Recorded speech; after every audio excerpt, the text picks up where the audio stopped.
নমস্কার বন্ধুরা, আমি AMFI qualified mutual fund distributor. আমি আজকে যে টপিকটা নিয়ে আলোচনা করব সেটা হচ্ছে আমরা সবাই এখন প্যানিক করছি মার্কেট পড়ে যাওয়ার জন্য। তাই বন্ধুরা, আমি আমার পাস্ট এক্সপিরিয়েন্স থেকে দেখেছি যে মার্কেট ফল হওয়া একটা রেগুলার এক্সারসাইজ ইন মার্কেট, এটা সব সময় চলতে থাকে। সুতরাং এই সময় আপনার মনে হতে পারে যে মার্কেট পড়ে যাচ্ছে, আমি আমার টাকাটা এই সময় বের করে নেব, এবং এই ভেবে আপনি হয়তো চিন্তা করছেন যে আপনার টাকাটাকেও আপনি বের করে নেবেন। কিন্তু বন্ধু, আমি আমার পূর্ব অভিজ্ঞতা থেকে বলতে পারি এটা আমারও এক সময় মনে হয়েছিল। তাই বন্ধু, আমার অ্যাডভাইসড হবে যে আপনি এই সময় আপনার টাকাটাকে একদম সুরক্ষিতভাবে, বেশি পরিমাণে যদি আপনার ক্ষমতা থাকে, আপনি সেটাকে আরও বেশি পরিমাণে ইনভেস্টমেন্ট করুন, এবং তার সাথে সাথে আপনি দেখবেন যে আগামী দিনে যখন দীর্ঘ সময় অতিবাহিত হয়ে যাবে,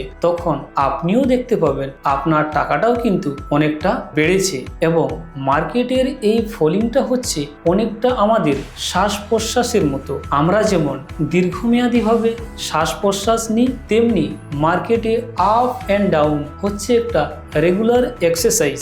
সুতরাং এখান থেকে আপনি আতঙ্কিত না হয়ে আপনার যে ইনভেস্টমেন্টটা আছে, যদি আপনি এই সময় পারেন আরও বেশি পরিমাণে অ্যাড করুন এবং লং টার্মে যেখানে ইনভেস্টমেন্ট থাকার চেষ্টা করুন। কারণ আমরা দেখেছি পূর্ববর্তী সময়ে যখন 1999 সালে মার্কেট ফল করেছিল, তখন আবার সেখান থেকে মার্কেট প্রায় 2 or 3 টাইমস আপ হয়েছে। ঠিক এইভাবে 2021 সালে এবং 2027 সালেও আমরা দেখেছি মার্কেট ফল হয়েছিল, আবার সেখান থেকে অনেকটা হাইয়ে এসে বসেছে। এবং আমরা যখন সবচেয়ে বড় লেটেস্ট ডাউনফল দেখলাম 2020 করোনা সালে, যেখানে দেখেছিলাম যে মার্কেট প্রায় 40% ক্র্যাকশন করেছিল, নিফটি ছিল প্রায় 6000-এর কাছাকাছি। সেখান থেকে কিন্তু আজকে আমরা প্রায় 3 গুণ আপে দেখতে পাচ্ছি নিফটিকে। সুতরাং বন্ধু, আমি আপনাদের এইটুকু বলবো যে অযথা ভয় পাবেন না,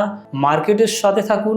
মার্কেট অবশ্যই তার জন্য আপনাকে রিওয়ার্ড প্রদান করবে। Fund investments are subject to market risk. Read all scheme-related documents carefully.